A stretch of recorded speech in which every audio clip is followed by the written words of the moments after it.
Warning, the Renegade Recruiter is not for the soft, timid or faint-hearted. If you need permission or seek approval from your mother, spouse, mates in the pub, or anyone else for that matter, this really isn't for you. If any of what you've heard puts you off in the slightest, I advise you not to listen any further. You've been warned. Well, hello, welcome. This is Terry Edwards, Renegade Recruiter, and welcome to this week's podcast, where we're joined by Louise Triance. Louise, how are you? I'm great. Thanks ever so much for having me, Terry. Great to have you here. And of course, we're joined by Drew as well. How are you, Drew? I'm very good, thank you. How are you? Fantastic, fantastic. So, well, look, without further ado, let's just get into it. Louise, for those that don't know you, could you just tell us a bit about yourself, please, Louise? Okay, so to maybe give you a bit of an overview of my background, my first job was with a local recruitment agency. And this is going to give you a clue as to how long ago that was, because when I first walked into reception for my interview, the girl at the front desk took the cigarette out of her mouth and popped it into an ashtray, still lit, and shut it into her desk drawer, which is obviously some sort of strange professional courtesy towards me. So that was a very long time ago when I first worked in recruitment, and it really was my very first job. I worked with them for about 8 years, and it was a small agency, grew during my time, shrunk again afterwards. I did every job in the business, from office manager, IT person, researcher, so resourcer, and then recruitment consultant. Fantastic. Just to confirm that, Louise, you said there, they grew whilst you were there but shrunk when you left. Oh, yeah. Coincidence? That wasn't entirely down to me. No, it's just I think that it was the nature of the times and the obviously the recession, but at one point it was a large contingency recruitment firm, and then they actually sort of changed their strategy and became more of a search firm, executive search firm. So that was interesting for me because I saw the agency side of the recruitment market, and then it did evolve into something which was a more sophisticated exec search business, which actually was very, very enjoyable actually. And also multi-location, so they had 3 offices at one point and then shrunk back to 1. But that's just the impact of the recession on that particular business. Yeah. So, and then I left there. The guy I'd worked with moved on, didn't get on brilliantly with my new boss, which now is not a massive surprise. I work really much better on my own. But I actually went and helped my dad. My dad and I had a business partner, and they were running a training organisation, helping companies learn how to use the internet. Now, this would have been 17 years ago, so people were really just starting to explore the possibilities of using the web back then. And I had this sort of peculiar idea that I knew about recruitment, he knew about the internet, we would do something together, and we created a course called Web for Headhunters. And that everything else kind of comes from that. I see. So you created a company called Web for Headhunters, did you say? It was a training course called Web for Headhunters, and then he had his own business, and then the UK recruiter part came from that. But we were training search firms on how to use the internet to find people, which when you think about that now, that's just intuitive for recruiters coming into the market, is the web would be part of that for them. Yeah. Do you know, recently, Louise, you may smart this, but I read a report that children that work with their dads tend to be a lot more intelligent and, in fact, quite lucky to be in that situation. Would you agree with that? What do you think, Drew? Do you mean by that you make me look more intelligent, Terry? Well, there is that. I'm not sure you can win on this one. But on a serious note, Louise, how did you find it working with your dad? Because I know from speaking of your dad's behalf, it can't always be easy, believe me. But how did you find it? It was fine. It was absolutely fine. I really enjoyed working with him. I guess that pretty early on we agreed that I would just do whatever I wanted, and I did. And so he's been involved. I mean, I've been doing this 17 years now, and he has been involved in it for a lot of that time, picking up the bits I wasn't so good at. So with the newsletter, he would do the just double checking it was the typos and stuff like that, and just being a sounding board for some of the business stuff. but the recruitment piece was my expertise, and I think that's why it works. I think if you work with somebody where you know the bit which you're good at, and they know the stuff they're good at, it can work really well. But I don't think I think, you know, without somebody like that who could help to support me and fund it, and I worked from his house I had a very, very small house, so I worked from his house for a lot of time. It's great, and it certainly meant that I didn't, you know, I knew there was something behind me helping me and making sure the business took off. I mean, 17 years is a long time ago. I think now if I was starting a business, I'd probably try to ramp it up a bit quicker, but it was great. I loved it. Excellent. And as a business now, what services do you provide as a business now, Louise? What do I provide? What? Yeah. In terms of UK Recruiter, how okay. Yeah, sorry.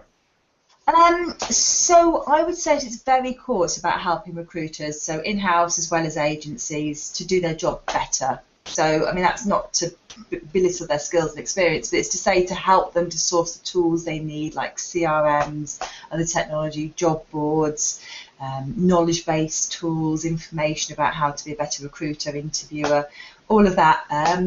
It is an information portal.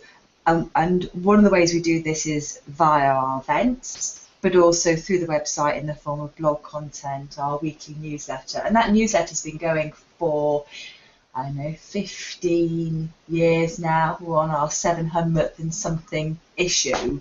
And that's evolved over time, but that is one of the ways in which we communicate with this audience of recruiters. Wow, that's very impressive. That's very impressive. And you touched on something else there, Louise. You talked about... I know we talked about this off record as well, about the events. Just tell me a bit about the sort of events that you do and how that works, etc. Okay, so historically, very early on in what we were doing, so probably 13 or so years ago, no, maybe slightly longer, I started running networking events in central London, and they were just an opportunity for recruiters to get together, have a few drinks. We got a couple of sponsors to put some money behind the bar, and we did them at Tiger, which is a nightclub in the centre of London, and at the height of that, there was over 200 recruiters just coming along for a drink of an evening, and they were great. They were good fun, but there was networking. There wasn't really any learning opportunity behind that. And so about 5 years ago, started running directors events, and I run those with a partner, and they bring together about 60 recruitment business owners and directors to knowledge share. And when we first started doing them, people said to me, you will never get recruiters in the same room being honest about their challenges. It will all be a load of BS about how fabulous their business is and how much money they're making. But it hasn't been at all. It's been genuine sharing of the challenges of running a recruitment business. And one of the things we've recently introduced is this Mastermind Sessions, where a recruiter will share a challenge, and then as a group they'll talk it through and get feedback from other attendees how to go forward with the possible ways of tackling that. And that is something which I know in other sectors happens, but it is more difficult, I think, in recruitment, because people, even with very niche businesses, are competing.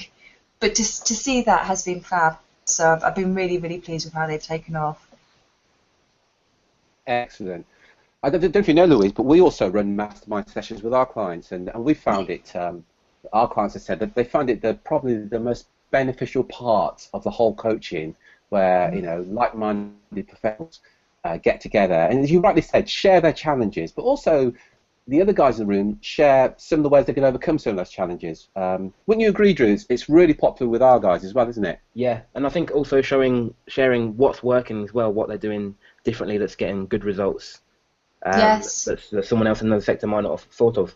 No, actually, Drew, you saying that's really interesting. I had a quick look at some feedback from last week's event, we had a director's event last Thursday, and one of the attendees said that he had come up with some ideas and had dismissed them, believing they would never be feasible, and then hearing somebody else say how they'd actually brought those ideas into their business meant it giving him the confidence to do it.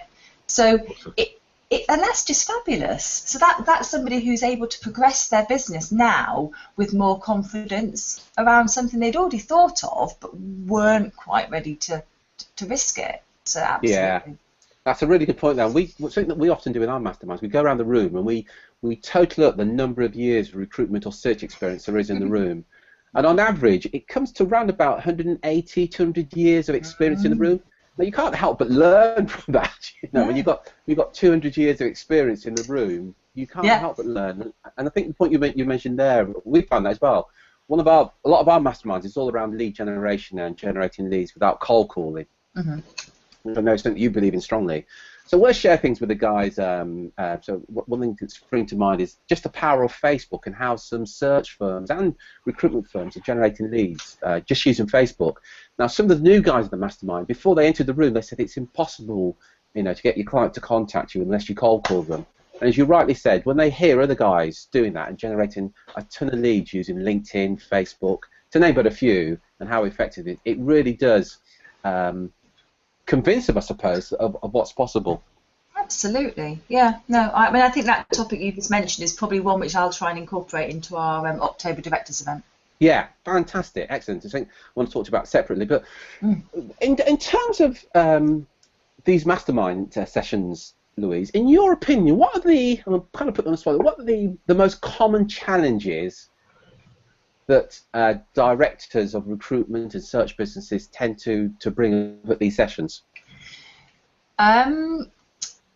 What's actually quite interesting is that the similar stuff does come up time and time again. Yeah. So one which we talked about at the recent event was how to grow your business, and obviously that covers a lot of ground, but this particular one was about exploring the do's and don'ts of creating a senior management team, and that was really great. We got feedback from the tables afterwards, and I actually got the speakers for each table to get up on stage and to share a few thoughts, and I'm actually going to blog about that because was an awful lot of information there, way more than you could just give in a few sound bites. Yeah. So that one was interesting. The other one which does come up absolutely time and time again is how do you stop Rec2X and other recruitment businesses from poaching your staff? So that's a interesting one. And another one which I absolutely will blog about because I think the answer is probably quite simple, if I'm honest.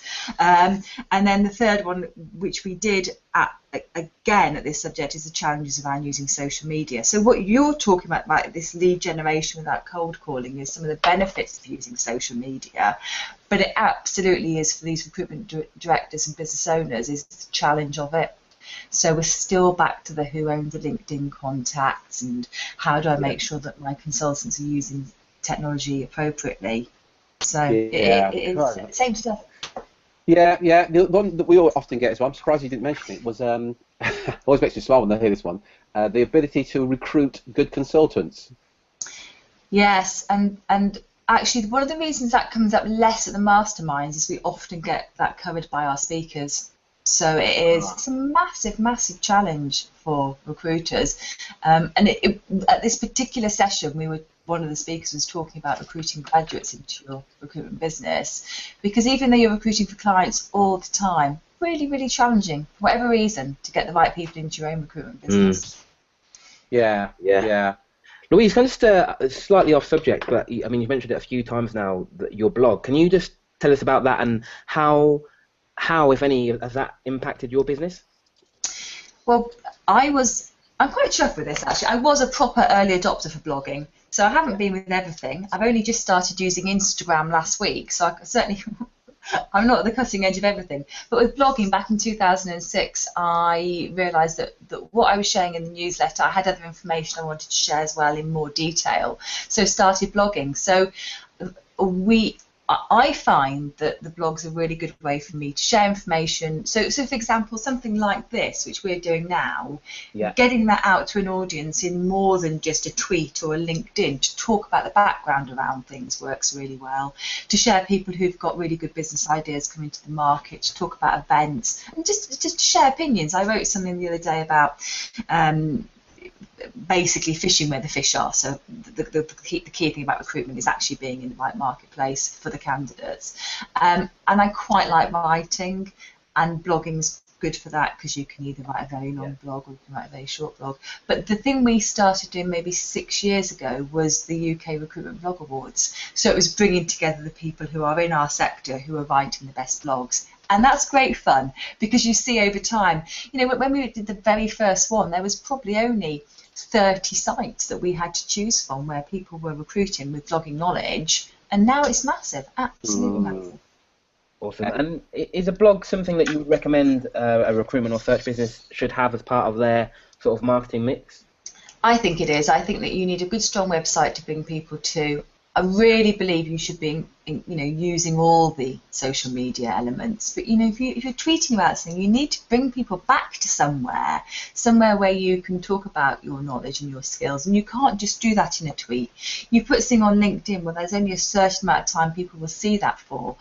But we still get traffic for blogs. I did a blog about 3 years ago about somebody within the rec space who was quite a negative influence, and that's still one of the top 10 blogs on my site, which is still getting traffic now. So I know which blog you're referring to. I'm not going to mention it on here, but I know exactly which blog you're referring to. And that's great because people want to come back to stuff, and they want, and if you write something really great, it will have longevity. So if you are a recruitment business who knows about their sector and can talk about their sector, then absolutely blogging's the way to go. You're listening to the Renegade Recruiter Unleashed podcast. For show notes, additional resources, and podcast updates, head over to www.therenegaderecruiter.com. What I'd add to that is, Louise, I agree with you 100%. And one of the things that we encourage owners and directors of recruitment firms is to position themselves as what's called a KPI, key person of influence in their particular niche. And one of the things with blogging, it does just that. It positions the owner of the firm as the authority in that particular niche. And in fact, we get all our clients to do it, and we share with them how to write blogs and how to write emails. And what it means is then when they reach out to a potential client, there's very little, if any, resistance to taking the call. And what's also powerful when you blog on a regular basis, so people that read your blog, as an example, Louise, if you reach out to them to give them a call and go, "Hi, it's Louise here," they kind of welcome you as a long-lost friend because you've kind of nurtured that relationship with them with your blogs, and they feel that they know you. And any recruiter, as you're listening to this, if you're not communicating to your clients with blogs, you're missing out on a ton of business. Oh, absolutely. And I think there's an interesting thing you said there about people feeling they already know you. And this is why it's really important to be authentic and to write as you are. So not to have a separate blogging persona and not to try and write in a certain fake corporate style, but to be yourself. And when people meet me, I am exactly as I write on my blog. So there is my cheekiness, my sarcasticness, my rolling of my eyes, all of that you get from my blog. It is me. Some of the posts I write, they're a bit dull because they're about something, some standards or something, which is not, I can't sexy that up, but everything I write is absolutely in my style. I think that's really important for recruitment. Good for you. I know this is something that Drew feels very strongly about, don't you, Drew, in terms of writing your own style and being you in the blogs and emails. Yeah, and again, on that, Louise, something you mentioned earlier about your events, that people, when you sort of shared the idea that you were going to do events, people didn't think that you'd be able to get recruiters in the room and them actually be themselves. I mean, why do you think it is that sometimes recruiters have this front where they'll, I mean, we mentioned it in the previous podcast, but they'll pretend that things are going so well? I don't know. I wonder whether it's just people in general, perhaps, when they're less comfortable, you don't want to open up straight away. I think that maybe business people generally are like that. When you're running a business, you are worried about what gets around your industry. I mean, the recruitment sector is really small. You're speaking to people at an event and they probably know your clients, and possibly it's this fear of showing any weakness at all. I mean, I think I am a really straightforward person, and probably do share a bit too much, But I think that in an event like we run, we really encourage people to be confident. I mean, the people who present share information which perhaps they wouldn't want publicly shared, but they're in a group of only 60 people and they feel comfortable doing that, and they know that people are going to respect that. And I suppose with events, when we created the events, we actually built something where we made it clear that these are our standards and this is what we hope to get from you. And people who hear about the events or have come to more than one event know that, and I guess they see it works. Yeah.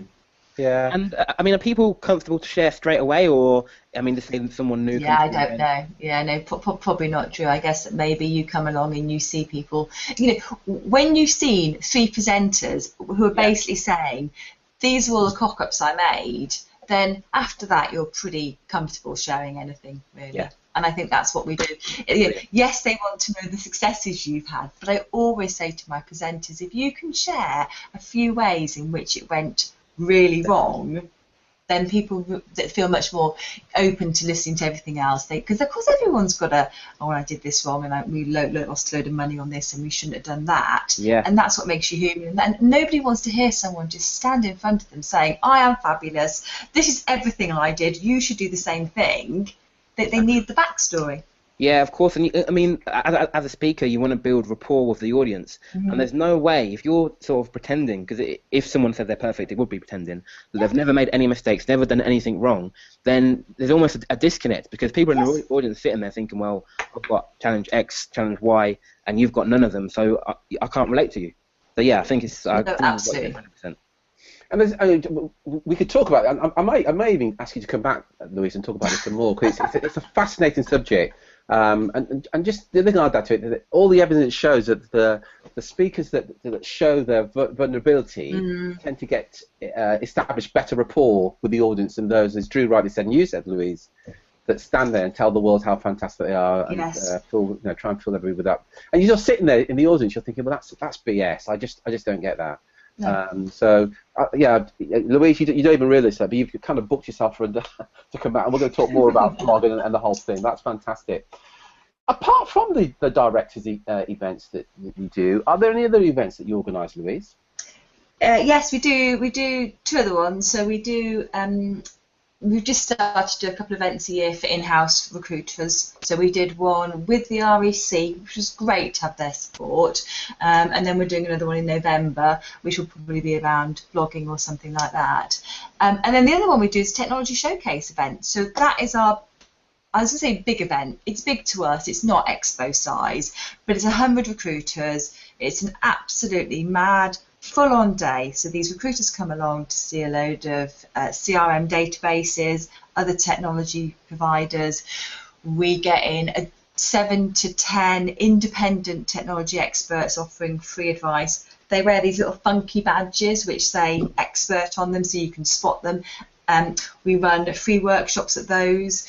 And actually, in fact, Terry, I was hoping that this thing you said about the using Facebook, that would be a perfect workshop to have at one of these events, so people can come along and they can learn something in quite a small session, as well as looking at technology.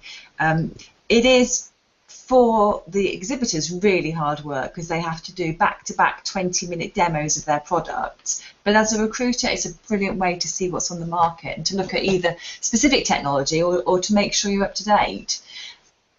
Excellent. Yeah, definitely interesting. And we have written a book, in fact, on the power of LinkedIn and how recruiters are generating literally, and this is no exaggeration, but easily 100 leads a month, every single month, we're using LinkedIn. And then there's some things you can do with LinkedIn that are then connected with Facebook. You can then use the information from LinkedIn, then use it on Facebook and generate a ton of leads. So we'd be more than happy to say we're just in the process of writing a book on that very subject. So yeah, we'll talk about that. But what amazes Drew and I is that sadly, I think what you're doing there, Louise, is fantastic, and having these kind of events, because in our experience, I'll go as far as to say it's probably something like 90% of recruitment and search firm owners don't use LinkedIn. Like example, LinkedIn pay-per-click is the guys that are using it are making hundreds of thousands of pounds and dollars a year just on LinkedIn pay-per-click. Facebook, but what we find is it's a minority are even aware how it works, or it even exists. So these kind of events that you're putting on, Louise, I think that's a real godsend for those guys that don't know. And it's not their fault, by the way. If they've never been shown these things, how would you expected to know? But some of the smart recruiters have really got on top of, it all comes back to, I know, social media, but there are some very clever and quite simple things, I'm sure Drew would agree, they are quite simple. Some things you can do with LinkedIn and social media and with technology to generate a ton of leads and really enhance your business substantially. Yeah, absolutely. I think the average recruiter uses probably 2 or 3 methods for generating leads, cold calling, word of mouth, and maybe marketing candidates. The smart recruiters are using 100+ ways to generate leads. That's why they've got all the business. It really is as simple as that. So, the next technology event, can you tell us when that is? Because I think it's really important that you get these. Yeah, it's the 8th of October. So it's a full-day event. It's in London. All our events are in London. I mean, I'm not based in London, but it is, geographically the place we have to run them. So 8th of October, full day. Great. Okay. At the end of what we'll do, Louise, at the end of it, if you've got a link or anything, or we'll perhaps use your LinkedIn, but we'll get some way of getting people to reach out to you to find out more about these events. But if you own a recruitment, this is literally is a must-attend event. And thanks for sharing that. Louise, again, just to ask you, thanks. One thing that we've found from doing our mastermind groups is that what you'll get from a lot of recruitment business owners is that they feel like that they feel kind of lonely. They feel like it's a lonely place running a business. They feel like no one really gets them, no one really understands them. Are you finding the same thing with the clients that you get coming to your events? Yeah, that's an interesting one, that.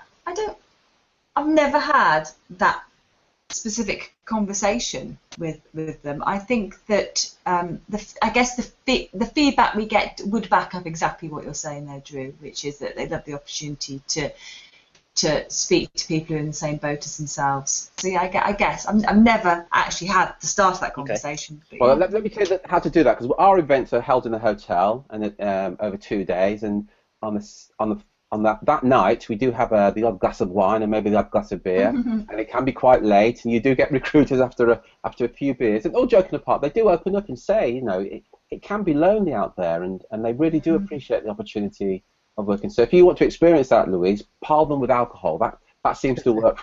I like it. Yeah, excellent. Louise, I mean this in the nicest possible way, because I know that you're only 33, 34, but you have been in the industry for some time now.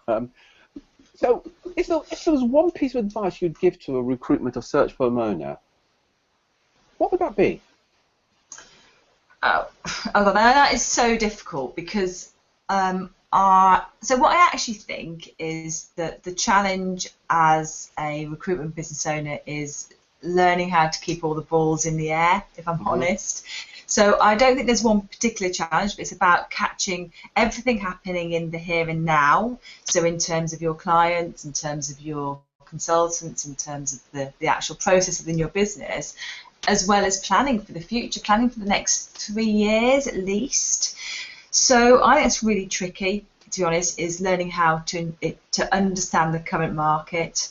And one of the ways to do that is to still do the job. I love to see recruitment business owners who still recruit themselves, to still meet with potential clients and meet with potential candidates and take them through to job offer. I think that really helps to understand what everyone in their business is going through. But honestly, I think that just learning how to keep everything spinning at the same time is that skill that recruitment business owners have to have. And you just touched on the social media piece, which is enormous. So as well as understanding all those core recruitment skills, it's doing that as well, and understanding the technology they need in their own business and the needs of their staff. So really challenging. Yeah, that's a good point. And what about somebody that was about to enter the industry for the first time? What advice, if I came to you and said, Louise, I have some recruitment experience, but I want to set up my own business. What advice would you give somebody like that? So if someone had little experience, I would suggest they joined a recruitment firm. rather than set up on their own and get those core skills. I really, really would. I think that if you have already worked in the recruitment business and you understand the industry quite well, then that's absolutely great. Go out there, do your own thing. But without that basic grounding in a recruitment business, I would be less confident. If someone was actually going to join a recruitment business as a consultant, probably the advice I would be giving them is around technology. Again, coming back to what we talked about, is absolutely embrace that technology, but don't lose sight of these core skills that recruiters need. And I think I'd be astonished if you don't touch on this in the work you do, but about actually picking up the phone. Yeah. You know, instead of sending 60 emails out on LinkedIn, and I love LinkedIn, actually phone potential candidates up, have a conversation with them. And I think that's one of the skills which recruiters are losing. Yeah, and I think there's an element of fear there, and one of the things that we work on is taking that fear away, picking up the phone. But you're absolutely right, you've got to have that interaction with the potential or prospect to be able to get the business. That interaction has got to be, at the very least, on the phone, and ideally face-to-face. I know that's not always practical. But no, that's absolutely, I agree. But that's how business is won, is by picking up the phone. Again, that's a whole new subject. And I'm putting on the spot. What's your opinion, Louise, of cold calling, where recruiters call a complete stranger and say, "Look, I know we haven't spoken before, but we're different to everybody else, and our USP is that we do a good job, and we really care about you, and will you spend several £1,000s with me?" What's your opinion of that? Well, one of the reasons why I would have been a terrible recruiter is that business development is not my bag, and it still isn't. So I guess that what I've done in my business is to insulate myself from the need to do that. And it's the thing which you touched on earlier with my blog, is that I make sure that people know who I am before I phone them. So I make sure they know my business and what I do. So I don't think I have to cold call anymore. So I need revenue for my business. I get it from advertising. So as a recruiter, if you can manage to make sure that you've already established some sort of relationship before you make the call, then that's got to be a lot easier. But I wouldn't be a recruiter now, because I wouldn't want to do the business development. I'm really rubbish at that sort of thing. I think probably working in an exec search firm, it's relationship building. You probably don't have to do business development in the same way. And I guess at a lower level it can be to a certain extent. But recruitment firms do still target their consultants on calls made. You can't get around that. I know. And I'm okay with targeting consultants on calls made, as long as they're not cold calls. And just to let you know, is that none of our clients do any cold calling. And we'd say to any client, don't be what we call the unwelcomed pest. Yes. When you're calling somebody, you've got to be the guest. They know who you are, and they're receptive. And there's some real simple things you can do to do that. But sadly, as you rightly said, there are companies out there, recruitment companies out there, that will target their consultants on the number of cold calls they make, which yeah. I think it's scandalous. But anyway, that's another interview I've got to do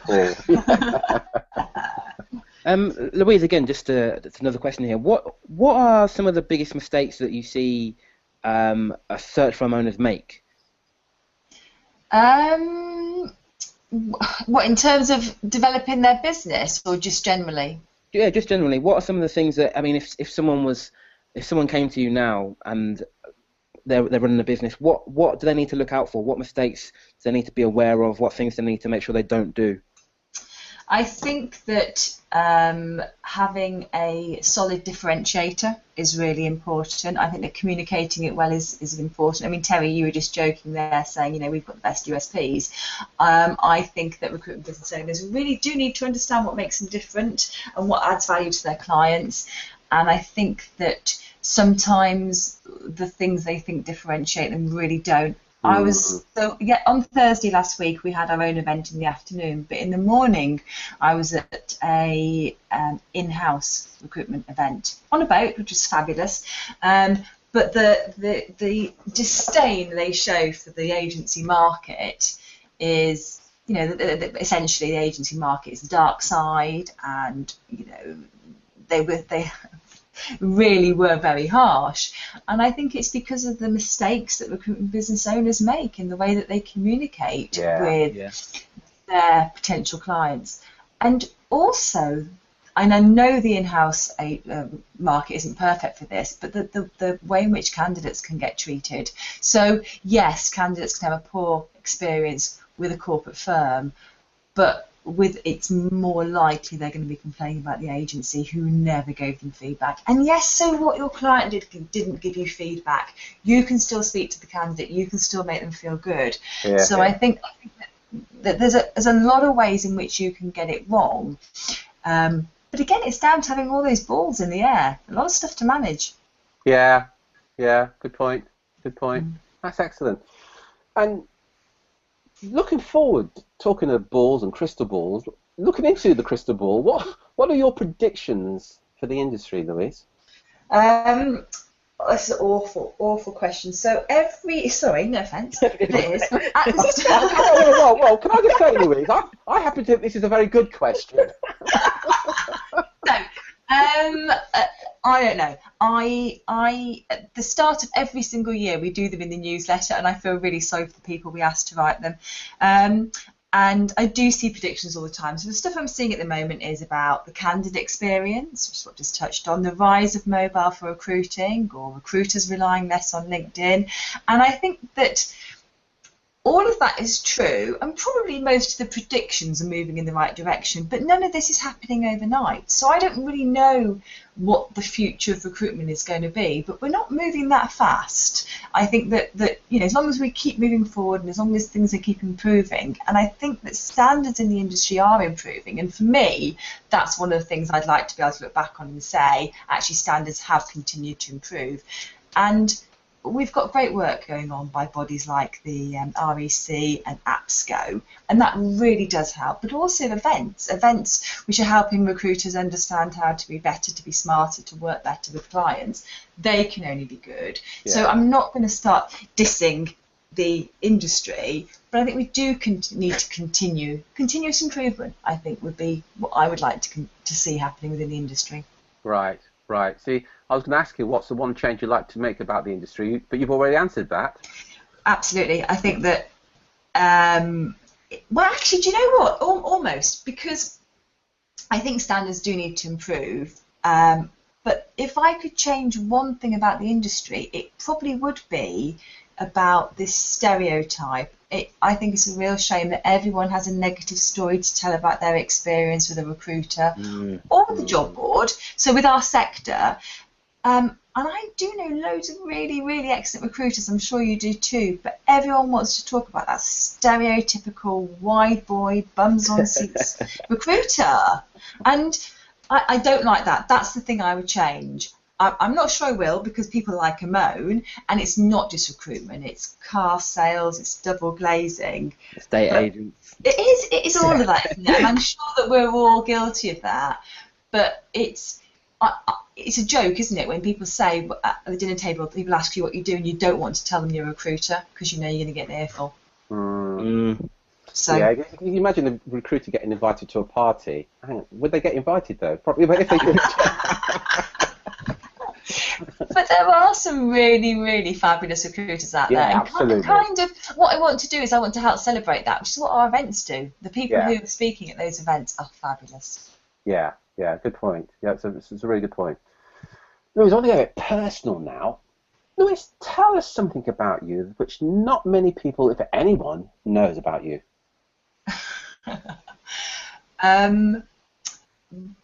So, the honest answer is there's nothing. Honestly, it's absolutely nothing. I was saying earlier about how open I am, and I really am an open book. If I've ever done anything interesting, I will have already shared it. Absolutely, there is nothing. Okay, so what's the most interesting thing that you've done then that you've already shared? So last, year and a half ago, we hit our 600th issue of the newsletter, and I had this bonkers idea, and I said to Alex, who's my newsletter editor, let's get 600 interesting things. So we split them into sections of 10. So there's 10 gurus who do this, or 10 ways to use that. And we were really, by the end of it, she was like, what a ridiculous idea. How on earth did you think you'd get 600? So we both did 10 interesting things about ourselves. So she did 10, and hers were actually interesting, and I did 10. And mine were things like, I used to think I was related to Florence Nightingale, but I'm not. Okay. And I was a hand model for the my college, for the yearbook. And honestly, it was. Oh, and my great grandfather probably helped to invent backstroke. I really was struggling with it. I find this disturbing. Let's look at Florence Nightingale first. Yeah. Why did you think you were related to her? I don't know. I think I'm probably quite gullible. Maybe we are. I don't know. It was some family thing when I was a child. I might have misheard something. And I do remember going into school and saying, "Oh yeah, no, I'm related to Florence Nightingale." Like, really, are you? And as a kid, you just suck all these things up, which is where the backstroke coming to England thing was as well. So no, I probably need to do something interesting. Maybe this is the shove I need. Thank you, Terry. No. I've got to ask you. And the backstroke. Yeah. I'm fascinated by this.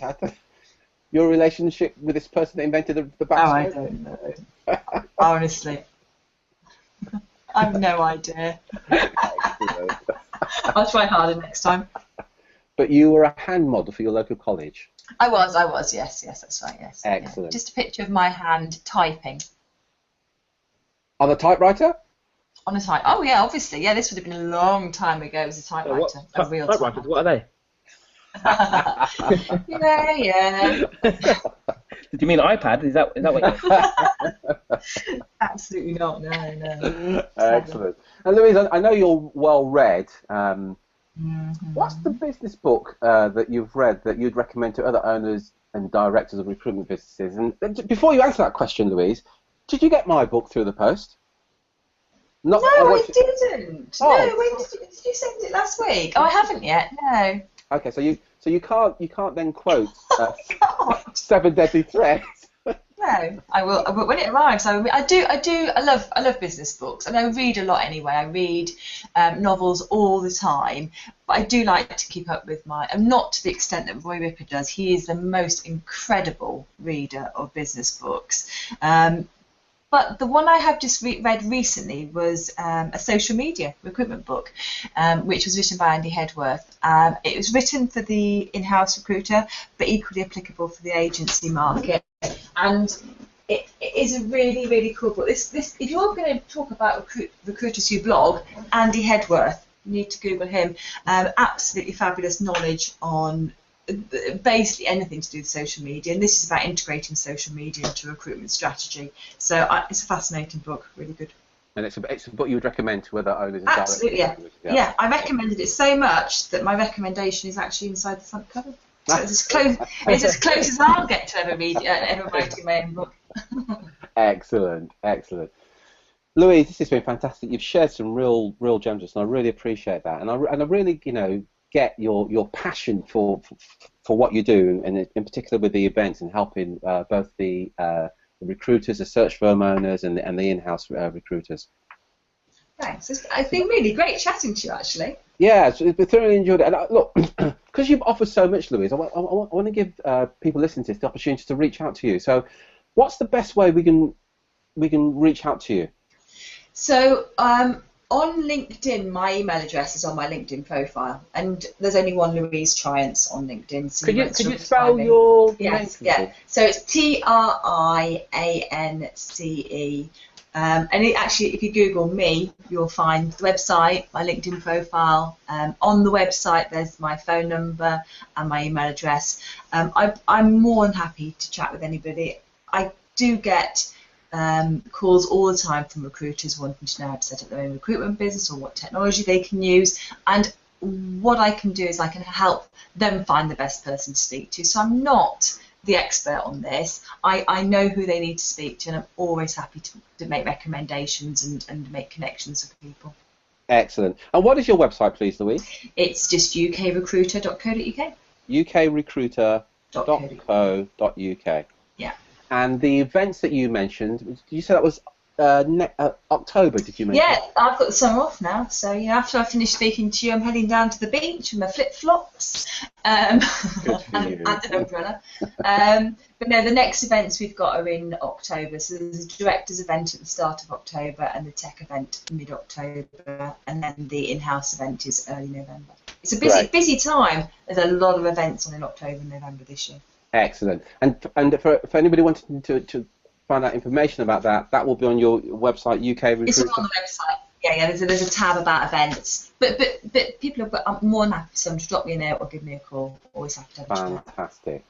Louise, that was absolutely brilliant. Thank you very much indeed. Before we go, I just want to check in with Drew. Any last questions or questions? No? That was really good, Louise. Thank you very much indeed. Sorry. Sorry, Louise. If you could recommend just one piece of technology or an app of some sort that will make a recruiter's life easier, what would that be? So I think that the one I use the most myself is a aggregating app for Twitter and Facebook. I mean, I actually use TweetDeck, but Hootsuite is really good as well. I mean, there's absolutely tons of tech out there which is really great for recruiters. I mean, for God's sake, get a decent CRM. But if you're going to be using social media in some way, then actually aggregating that and using it to schedule your content, and I don't mean a load of automated rubbish, real content you've written, but sharing it would be something like Hootsuite or TweetDeck, which just make it more manageable. Excellent. Thanks, Louise. Hootsuite or TweetDeck. Yep. Excellent. Drew, thank you very much indeed. Louise, thank you very much indeed. This is Thank you. It's great. Thank you. Yeah, fantastic that was. So take care, take action, and be relentless. Until next time, this is Terry Edwards, the Renegade Recruiter. Thank you very much indeed. You're listening to the Renegade Recruiter Unleashed podcast. For show notes, additional resources, and podcast updates, head over to www.therenegaderecruiter.com.